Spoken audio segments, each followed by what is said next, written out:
I love that I found play just below the tree, in the precise microscopic spot in between three branches when sun shines directly into my eyes, but it doesn't shine the camera, so who cares? Now, my new journey, sixth book. First day I managed to shot 2 chapters. That's not me bragging, that's me explaining to you that I have absolutely no fucking life, and I'm gonna have, so far, maybe 1 or 2, I'm gonna have more time.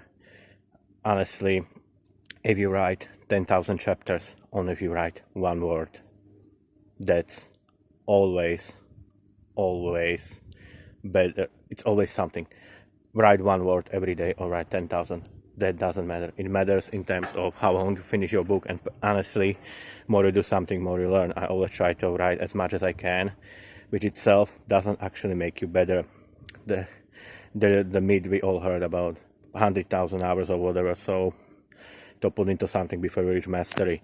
While there is something on it about it, sorry. I'm not a native English speaker, in case you didn't guess by my Bond villain accent. Thing is, there's also a thing, it was sort of debunked and replaced with something called the rabbit practice. If you, let's say you try to be a mathematician, and you write that 2 plus 2 equals 5. For those of you who are slightly worse at math than I am, not saying I have to look it up, but I'm not saying I didn't. 2 plus 2 equals 4. If you write 2 plus 2 equals 5 100,000 times, it doesn't make you better at math. You need to make better. I do squats every day. I was told yesterday that my form is completely off, and I'm on the way to break my both, not just my knees but my elbows during squats, and that's achievement, my friends. I love squats, it's my favorite exercise, and I've been told by a nice girl in the gym that I am messing up. By the way, I don't know how much stereotypes are true in whatever country you are, but here in Slovakia it's reversed. I look like a meathead, and this cute, sweet girl who works in the gym always shows up, lifts something 10 times heavier than I do, and explains me how to do it. But back to writing. You need to be consistent. You need to write every day. Sorry. Of course. But you also, a lot of people recommend, like famous writer Stephen Hawking, the horror writer Stephen Hawking, not the other one, Stephen King. Well, to be fair to me, Stephen King is rather niche writer. I don't think anyone ever heard of him.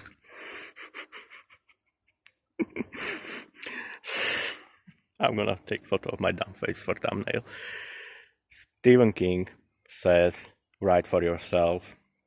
He says, write first draft with closed door and second draft with open door. Meaning, write for yourself, puke the words on the paper, and then on second draft start fixing it.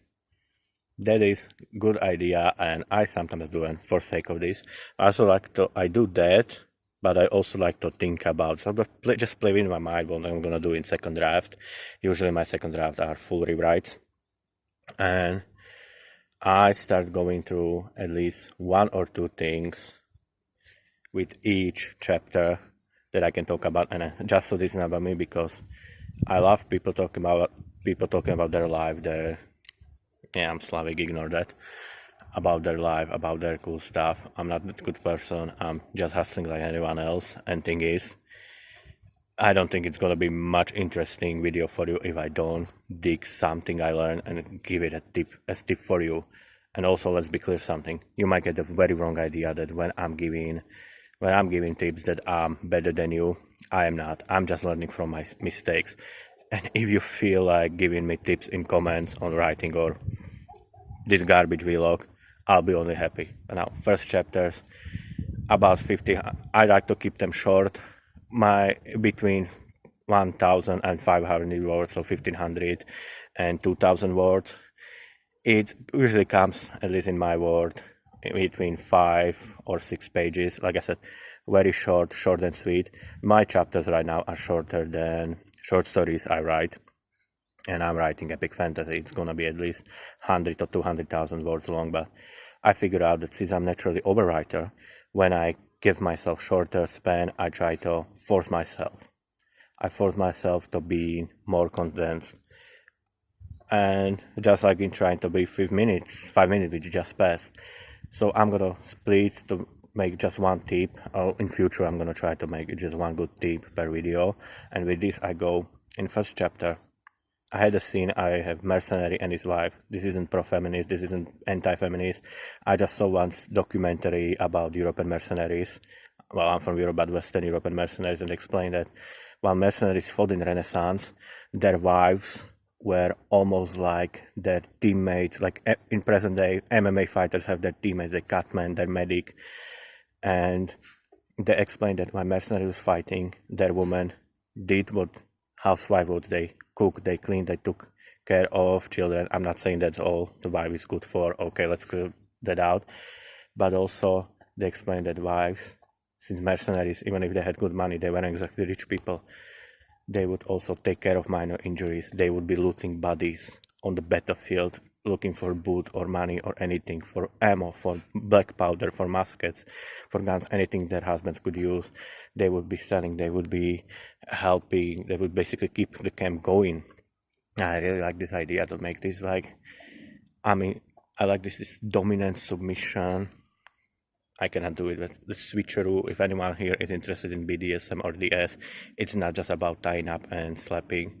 Idea was that I had that you have, on the surface, you have big manly man and beautiful wife who take care of him, but as story goes, I had idea of making this conundrum where Lars, the main character, he wields great sword, he's sassy, he kills bad guys, but in deep down, he's very honest about that. He feels like he's nothing without his wife. Meantime, his wife doesn't fight, but she's the moral center. She helps him to be a better person. Life was on the way of being into very, very dark place, but with the help of his wife, he fixed that. So that's not even tip I wanted to give, but I like the idea. I didn't like how I introduced Mia, because I showed her basically there was this one arrogant nobleman in first chapter who was threatening one of the other wives in mercenary camp, and Mia just showed up and slapped him in the face with frying pan. And it wasn't like haha jokey like cartoon. She slapped him with side of frying pan and beat his teeth out, and she told him, motherfucker, don't do this. This is our place, this is our camp. I don't care, you nobleman, you touch one of us again, you're dead. And I wanted to make that chapter. When I'm gonna rewrite it, then later other people showed up. Hey man, before you try to do something at her, before you try to lay finger on this woman, Mia, maybe figure out who's her husband, because you might not survive that. And I tried to make part of the chapter that was about Mia, introducing Mia, how she's badass and how she's strong even without being fighter. In fact, the joke is that despite she's only one of the main characters who doesn't fight, I have Lars, who's main character, who's great sword user. We have Mikhail, who's knight, who's gonna be a mix between fighter and mage, and then we have Felix and Helena, who are different mages. And Mia is fifth main character. I could be able to make her second or even most important now with Lars. The relationship is like core who drives you throughout the whole story. But I felt that I created moment where this was supposed to be Mia's moment. This was supposed to be a moment when, and yet nowadays a lot of people, just strange example, a lot of people, especially in hentai, imagine that porn or being sexy means that woman shows her teeth, or being tough or guy that being alpha male means you always get in the fight. But it's also usually other way around. And I have women who use weapons with great swords. Again, it's not pro or anti-feminist. I just love pretty women and guns. So yeah, in this story there will be women using bows and muskets and spears and even great sword. One of the officers in Lars' unit, he's woman named Claire. He is named after original waifu, Claire Redfield from Resident Evil. She uses claymore, great sword. She's very jokey, she's a good leader too. But I wanted Mia to add one out, where we have guys who either use weapons or magic, we have women who either use weapons or magic, and we have Mia who doesn't fight, but she's clearly the bravest, because despite not knowing how to fight, she stands up to the guy with the sword in his hand and says, stop this, don't do this, I won't let you hurt anyone here. And then I turned it into straight up anime style, talking about how cool main character is, her husband. And that would be double. First of all, I talk about borders. I'm going over double than I wanted. This is 10 minutes as opposed to 5. But I will tell you the tip I would take from writing first chapter is, again, feel free to leave it for second draft. I'm gonna leave it, like I said, for second draft, but I like to learn as I go. So I'm gonna definitely try to fix. And tip I make this for you is, make sure that when you creating scene about characters, make sure that when you try to make character cool, make character cool. Though, if anyone here watched Sword Art Online, don't make scene about Asuna being badass and then say, oh, she's so badass because she hangs up with Kirito. And that's what I did. This was a scene about Mia, and I introduced Lars basically instead of her again, and I didn't want to do that. And yes, there's single subtext. There's a thing we're going to talk about later when you can create scene that seems to be about something, but it's actually about something else. Like in Inglourious Basterds, they are talking about the scariest scene ever filmed, when Nazi Landa, I think, and his poor French farmer are talking about milk and rats, and in reality, as dialogue goes, you realize they're talking about Jews that are hiding under floor. That's called subtext, but yes, you can do that, but this wasn't supposed to be subtext. When you want to show that side characters is important, or that, like I said, woman who doesn't even fight is braver than all the mages and mercenaries around him. Again, not pro or anti-feminist, just pro good story and pro good character.